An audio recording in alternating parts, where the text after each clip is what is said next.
l'entrée de sa douche. Elle est dans le couloir de la douche. Là. Donc la nuit qu'elle doit aller faire les urines, on nous tape un peu le pied. On fait de l'espace.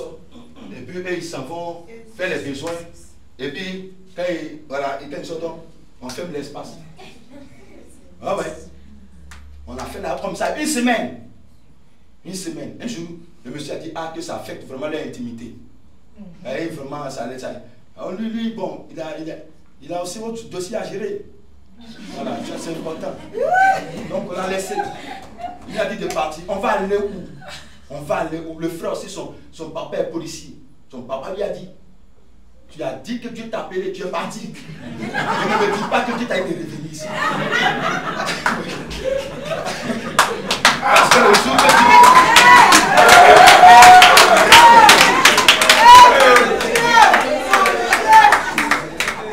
jour que tu as dit que Dieu t'a été révélé. Mais c'est un policier de la police judiciaire. En Côte d'Ivoire, les gens de la PGA, ils ne jouent pas la part. Moi, une fois, il m'a menacé son âme. Il dit, c'est à cause de moi, son fils est persévérant dans la foi. Il m'a dit qu'il était tué comme un chien. Il le connaissait, un monsieur. Non. Mais Dieu merci, le Seigneur l'a touché maintenant. Amen. Et alors, le monsieur a dit non. Donc, le frère même, il sait qu'on ne peut pas partir chez lui. Mais on a réfléchi. On a fait comme les dits les plus là. On dit c'est mieux de se jeter dans le camp des ennemis. On ne sait pas ce que Dieu fera là-bas. Mais si on va dans la vie, il y a la famine. Au moins si on s'en va là-bas, on ne sait jamais ce que Dieu a fait. Donc on est parti chez lui. Et quand il était au travail, on s'est renseigné s'il est au travail. On dit il est au travail. On a demandé à la marade, parce que sa mère n'était plus avec son père. On a demandé à sa mère, est-ce que vraiment tu peux... Donc nous a donné une chambre, là où on garde qu'on appelle les bagages. C'est une chambre, on ne pas comme ça. C'est une salle, tous les bagages. C'est-à-dire vraiment, c'est pas comme ça on ouvre. Il y a plein de choses, il y a la poussière déjà là-bas. Donc nous a donné. Donc on était, nous deux, voilà, c'est là-bas où nous a mis. Donc elle a fermé ça. Elle ferme ça à clé avec elle.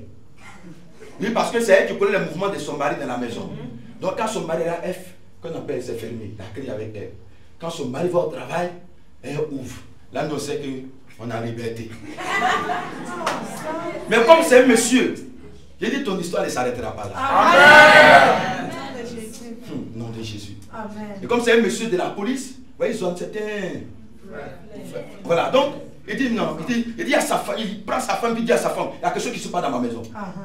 La femme dit comment? Il dit non, il y a un mouvement dans ma maison. Elle dit toi tu vas au travail, tu fais la nuit, tu fais le jour. Comme il y a un mouvement, regarde dans la maison, il y a quel mouvement? Il dit, il a fait sortir son. Il dit, tu ne me dis pas qu'il y a un mouvement dans la maison, tu me connais.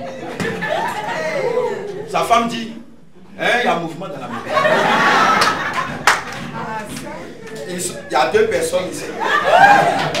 Il dit, ce sont des quoi? Des amants bien. Il dit, non, ton fils est son ami. Ça, on ouvre la porte sur nous. Là, nous deux, on est là. Le monsieur dit, venez au salon. Et il est là. On était dans notre foi même. Non. Ça, il me demande si la foi elle était encore là. Quand on est arrivé devant lui, il nous fait asseoir. Non, mes frères, il faut vivre. Il faut vivre. Il y a des gens, tu vois, quand vous parlez, il y a des gens qui parlent, non, le pasteur, il parle comme ça, il ne connaît pas mon problème. Non. Chacun est passé par un Jourdain. Amen. Ah oui. Chacun est passé par un désert. Et ce monsieur, il dit, vous êtes venu faire quoi? Son fils a expliqué, non, on n'est pas venu pour rester ici. Mais comme on a quitté le pasteur, nous, on est parti en formation. Donc on attend, et puis on est en train de s'organiser pour partir. Il dit, je vous donne un délai de 3 jours. Que toi, tu peux rester ici une semaine. Mais le jeune homme, il donne un délai de 3 jours. Ben, je suis un homme de la loi. Je ne vais pas garder le fils de quelqu'un ici pour me créer des problèmes. Donc, toi, tu peux rester, je te donne une semaine. Tu quittes ma maison pour aller là où vous voulez partir. Mais jeune homme, 3 jours, toi, tu te prépares à partir là où tu vas partir, puis vous devez vous rencontrer là où vous devez vous rencontrer. Bon, on a accepté. Il a dit, merci papa. Il dit, merci papa. On est retourné dans nos coins. On est retourné là-bas. Mais on était un peu soulagé, un peu quand même, de savoir qu'il sait qu'on est là. Le premier jour, je me suis senti vraiment en liberté. Mais quand les jours avançaient, c'était plus facile pour moi. Parce que quand il y a devant, il n'y a personne. Quand il y a derrière, il n'y a personne. La seule option, peut-être il doit aller au village. Mais sinon, je ne sais pas chez qui il va partir. Oh, la famille m'a abandonné pendant 3 ans. J'ai fait comment, chez qui je dois partir. Et depuis j'ai répondu à l'appel de Dieu, ils m'ont rejeté. Mais chez qui je dois partir?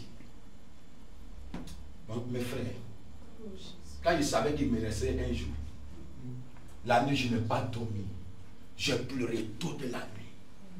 Jusqu'à ce que j'ai perdu mes forces. C'est-à-dire que mes larmes étaient finies. Mon ami qui était là même là, il m'a consolé jusqu'à lui-même. Il pleure avec moi. Il pleure avec moi. Il pleure avec moi. J'ai pleuré un mot.